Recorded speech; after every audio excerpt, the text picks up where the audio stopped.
You guys hear that? Birds chirping. Springtime's upon us, which means it's almost racing season. Let's get this 383 going. How about that? I've got the rings set up here ready to go. Show you something that's a little bit interesting. I put them all in the block, the top rings first. That's what I'm going to be working with, and I actually just measured them as they were, and they're all a little bit different size. So we got 7 thou, 8, 8, and 9 thou on that side, and then 9, 8, 7, and 9 on this side. So they're all kind of a little bit all over the place for the starting point. So you definitely want to measure where you're at first before you start cutting away. And as always, we're going to go ahead and bust out the Total Seal ring grinder here. First, I'm going to use the dressing stone. I'm going to dress that wheel, make sure we're good to go.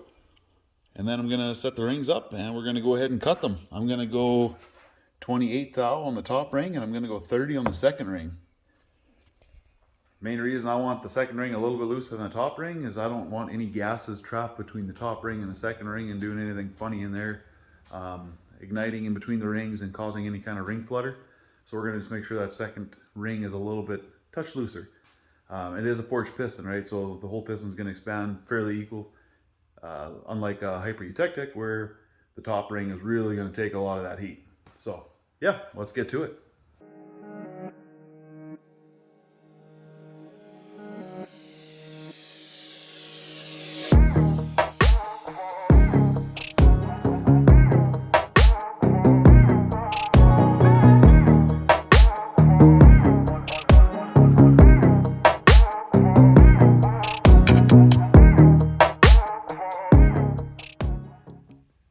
All right, we got all of our rings laid out here. They are all ground.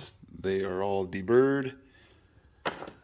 I deburr all my oil rings as well because the last thing you need is to slip an oil ring into your cylinder with your piston together and see a nice big scratch going along your cylinder. You don't need that.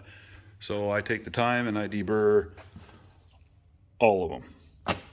And then all your top and second rings, obviously. Right, guys? We're all doing that, right? Perfect.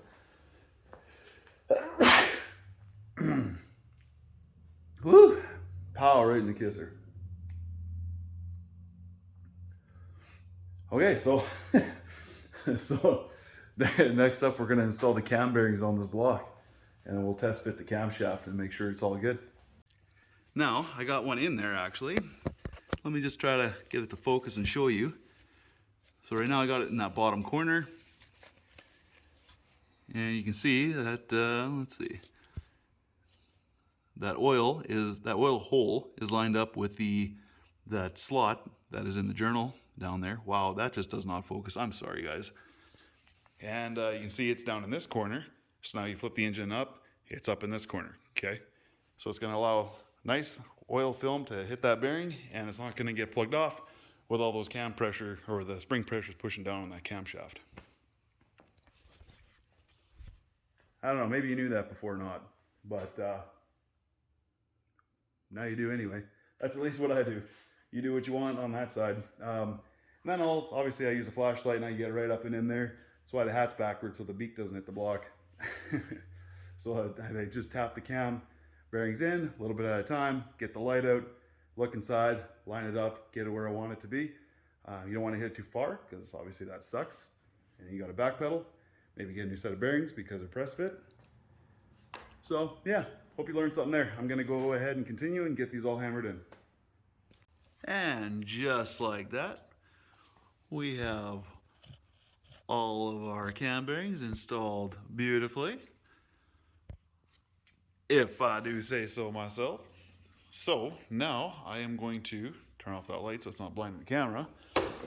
I'm going to clean up the camshaft, which is hiding out there, and then I'm going to oil it down, slide it in, and give it a spin and make sure she's good.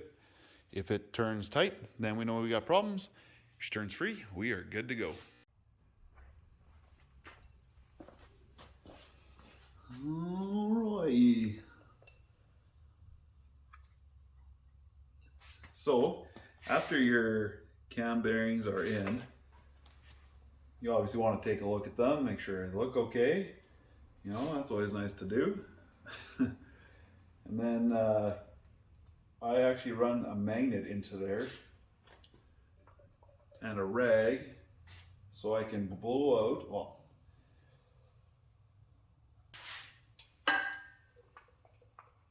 I actually run a magnet into there as well as a rag so that way I can wipe out and collect any kind of metal shavings that might be left behind. So this is the camshaft that we are running. It is a Lanati. Probably won't focus, but nobody knows what cam this is. It's a solid roller, but nobody has a clue what it is.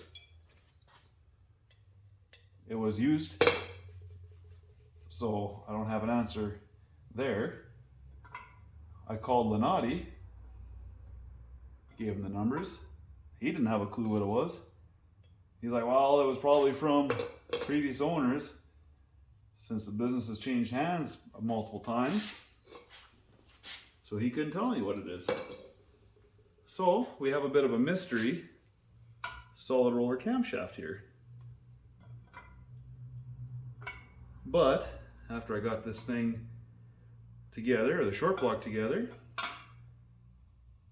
then I will degree this camshaft in and we will try to figure out all these specs on it to get a better understanding of what we got going on. Woo-wee! Check that out. Can you even see that from there, guys? I have no idea, but look at that. Beautiful. That's the way she's supposed to go. Now, we will gently pull this out without destroying our newly installed bearings. And we can continue putting the short block together.